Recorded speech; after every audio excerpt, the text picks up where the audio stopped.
Hello बच्चों, bright mentor में आपका स्वागत है। और आज हम पढ़ेंगे सबसे इम्पोर्टेंट चैप्टर ग्रामर का, हिंदी ग्रामर का समास। तो इसमें हम लोग आज क्या क्या सीखने वाले हैं कि समास क्या होता है, समास की हमें आवश्यकता क्यों पड़ी है, समस्त पद और विग्रह क्या होते हैं, समास के सभी 6 प्रकार, समास पहचानने की सबसे आसान ट्रिक, बोर्ड परीक्षा में पूछे जाने वाले इम्पोर्टेंट क्वेश्चंस और लास्ट में रैपिड रिवीजन करेंगे। तो सबसे पहले आता है समास क्या है। तो समास शब्द की उत्पत्ति किससे हुई है। समास शब्द जो है वो संस्कृत भाषा से लिया गया है और इसमें सम प्लस आस, समास का अर्थ होता है संक्षेप करना, उसको छोटा करना। जैसे परिभाषा इसकी याद कर लेना बच्चों, ये भी पूछी जाती है कि जब 2 या 2 से अधिक शब्द मिलकर एक नया और छोटा शब्द बना दे तो उसे समास कहते हैं। 2 शब्द मिलकर एक छोटा शब्द बना दे उसको क्या कहते हैं, समास। अब समास के जो है 2 इंपॉर्टेंट पार्ट होते हैं। कौन कौन से समास, समस्त पद और दूसरा होता है विग्रह। समस्त पद मतलब जो भी बना हुआ शब्द है, जैसे राजपुत्र समस्त पद है ये। और इसका विग्रह कैसे करेंगे, इनको ओपन करना, शब्दों को खोलना। जैसे राजा का पुत्र, इसको कहते हैं विग्रह, समास विग्रह। और इसका समस्त पद हुआ राजपुत्र।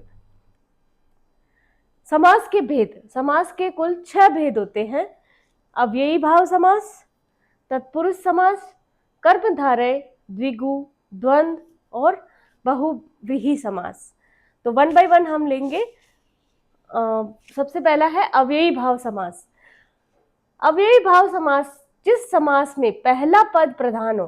पहला पद जो है, जैसे प्रतिदिन, प्रतिदिन में फर्स्ट पद, प्रति पहला पद है और दिन जो है वो दूसरा पद है, अंतिम पद है। तो पहला पद प्रति अगर जो है वह प्रधान मतलब मुख्य हो तो वह जो समास है वो, और अव्यय हो। ये जो प्रति, यथा, अनुसार, अनु, ये सब क्या होते हैं, अव्यय होते हैं। इन अगर पहला पद प्रधान हो और अव्यय हो तो वह अव्ययी भाव समास कहलाता है। और जिसमें अव्यय क्या होता है, ऐसे शब्द जिनका रूप कभी नहीं बदलता, प्रति ही रहेगा। यथा, भर, सहित, इनका स्त्रीलिंग भी वही रहेगा, पुल्लिंग भी वही रहेगा। तो उदाहरण क्या है, जैसे प्रतिदिन। अब इसका विग्रह करो, प्रत्येक दिन, प्रति मतलब प्रत्येक दिन। यथा शक्ति, इसका विग्रह कैसे करेंगे, शक्ति के अनुसार। पहचानने की ट्रिक मैं इसको बताती हूँ। अगर आपको याद कर लेना बच्चों, जैसे प्रत्येक, अनुसार, अनु, प्रति, भर, तक, सहित, ऐसे शब्द अगर आपको दिख जाए तो उसमें आपको आंख बंद करके अव्ययी भाव समास लिख देना है और आपको 1 नंबर उसमें मिल जाएगा। अगला है तत्पुरुष समास। तत्पुरुष समास, इसके अंदर क्या है, जिस समास में दूसरा पद, जैसे अव्ययी भाव में क्या था, पहला पद प्रधान था, इसमें दूसरा पद प्रधान होता है, वहां पर क्या होता है, तत्पुरुष समास होता है। जैसे राजपुत्र, राजपुत्र में क्या है, पुत्र महान, पुत्र जो है वो दूसरा पद इंपॉर्टेंट है। गृह प्रवेश, प्रवेश इंपॉर्टेंट है। तो राजपुत्र, राजा का पुत्र। वनवास, वन में वास, वन में रहना। गृह प्रवेश, गृह में प्रवेश। इसको पहचानने की ट्रिक क्या है, यदि अगर आपको विग्रह करते, इसको ब्रेक करते टाइम, अगर आपको का, के, की, को, से, में, पर, के लिए अगर आपको दिख जाता है तो वह तत्पुरुष समास ही कहलाएगा। अब इसके भी उपभेद है। मोस्टली 10th के बच्चे इसको ध्यान से सुने, क्योंकि 9th तक तो नहीं आता है, पर 10th में तत्पुरुष के उपभेद भी बताए जाते हैं। सबसे पहले कर्म तत्पुरुष। कर्म तत्पुरुष क्या होता है, यश को, अगर कर्म को, अगर को दिख जाए आपको तो वह होता है कर्म तत्पुरुष। तो यश प्राप्त अगर आता है, को प्राप्त, तो यश को प्राप्त है कर्म तत्पुरुष।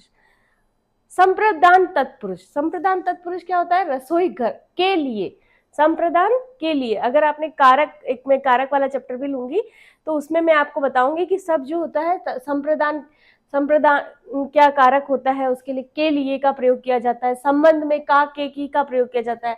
तो रसोई घर, रसोई के लिए घर। अगर आपको रसोई घर जैसा, उसको ब्रेक करो, रसोई के लिए घर, रसोई के लिए घर आ रहा है तो आप उसमें लिख दीजिए संप्रदान तत्पुरुष। फिर आ रहा है संबंध तत्पुरुष। संबंध तत्पुरुष का, के, की, जैसे राजपुत्र, राजा का पुत्र, का के की जहां आ रहा है वहां पे क्या होगा, संबंध तत्पुरुष।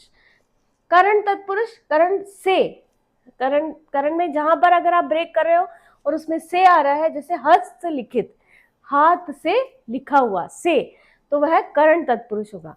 अपादान तत्पुरुष, अपादान में भी से आएगा, ऋण मुक्त, ऋण से मुक्त। अधिकरण तत्पुरुष, अधिकरण मतलब वन में वास, में पर जहां आ रहा है वहां पर अधिकरण तत्पुरुष आप लिख सकते हैं।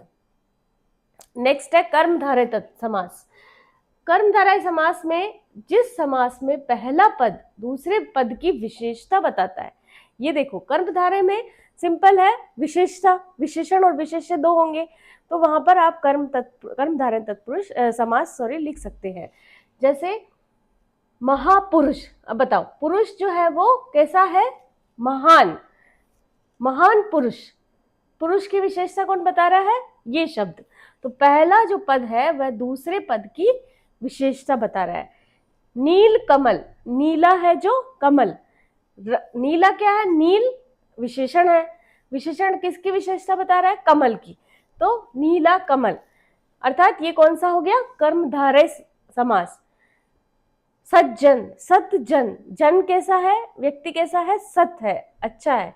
तो इसको पहचानने की ट्रिक देखो, यदि पहला शब्द अगर आपको विशेषण नजर आए तो आप उसको कर्मधारय समास लिखेंगे, और दूसरा जो होगा वो विशेष्य हो जाएगा। जैसे पुरुष क्या है, विशेष्य है, महान उसका विशेषण है। अब है द्विगु समास। द्विगु समास क्या होता है, बहुत इजी है, नंबर, अगर आपको संख्या कहीं पे दिख जाती है तो वह द्विगु समास होगा। जिस समास का पहला पद संख्या बताए वह क्या कहलाता है, द्विगु समास। जैसे त्रिभुज, त्रि मतलब तीन, तीन भुजाओं के समूह को त्रिभुज कहते हैं। नवरत्न, नौ रत्नों का समूह। सप्तऋषि, सात ऋषियों का समूह। तो अगर आपको पहचानने की क्या ट्रिक है, द्वि, त्रि, चतुर, पंच, सप्त, अष्ट, नव, अगर ये नंबर्स आपको कहीं दिख जाते हैं तो वह आप द्विगु समास में आप उसको लिख सकते हैं। नेक्स्ट है द्वंद्व समास। द्वंद्व समास जिस समास में दोनों पद समान महत्व रखते हो, जैसे पहला पद माता, दूसरा पद पिता, तो माता पिता दोनों समान, इसमें कोई पहला पद इंपॉर्टेंट नहीं है, दूसरा पद इंपॉर्टेंट नहीं है, दोनों जो है वो बहुत पद जो है वो इंपॉर्टेंट है। तो माता और पिता, जैसे डैश लगा हुआ जहां आए वहां पे आप लिख दीजिए द्वंद्व समास। सुख दुख, डैश लगा है, सुख और दुख, उसका विग्रह कैसे करेंगे, सुख और दुख। दिन रात, दिन और रात, इसको पहचानने की ट्रिक, यदि विग्रह में और आए तो उसे द्वंद्व समास लिखना है। बहुव्रीहि समास, जिस समास में कोई भी पद प्रधान नहीं होता है, अर्थ किसी तीसरे व्यक्ति या वस्तु पर जाता है, वह बहुव्रीहि समास कहलाता है। दोनों पद, जैसे दशानन, दश भी इंपॉर्टेंट नहीं है, नन भी, आनंद भी इंपॉर्टेंट नहीं है, वो किस पे जा रहा है, कोई और।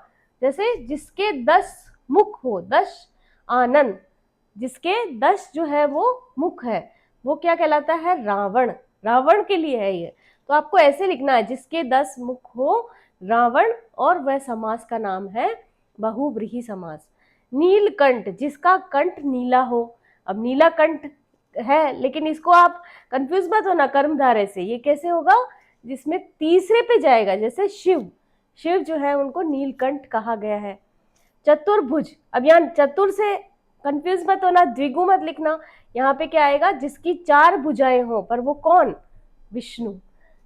इसको पहचानने की ट्रिक क्या है, यदि अर्थ तीसरे व्यक्ति पर जा रहा है तो वह बहुव्रीहि समास कहलाता है। अब हम सभी समास को एक साथ ले लेते हैं। समस्त पद, जैसे प्रतिदिन, प्रतिदिन का विग्रह कीजिए, प्रत्येक दिन, इसका कौन सा होगा, अव्ययी भाव समास होगा। प्रति आया देखो तो अव्ययी भाव, अव्यय है ये। दूसरा राजपुत्र, राजा का पुत्र, तत्पुरुष का लगा, तत्पुरुष समास। नील कमल, नीला कमल, नीला है जो कमल, ये विशेषण है, कर्मधारय समास। त्रिभुज, त्रि आया, संख्या आई, 3 भुजाओं का समूह, तो द्विगु समास। माता डैश पिता, माता और पिता, द्वंद्व समास। दशानन जिसके 10 मुख हो, कौन सा? बहुव्रीहि समास। तो बहुत इजी चैप्टर है, इसको अगर आपने इसके ट्रिक्स सीख लिए तो आप इसमें एक भी नंबर, एक भी मार्क लूज नहीं करोगे। और अगर होप ये आपको चैप्टर समझ में आया होगा, और अगर नहीं आया है या कोई और भी ग्रामर रिलेटेड चैप्टर पढ़ना है तो मुझे कमेंट में ज़रूर बताएं, और मेरे चैनल ब्राइट मेंटर को सब्सक्राइब करें। Thank you.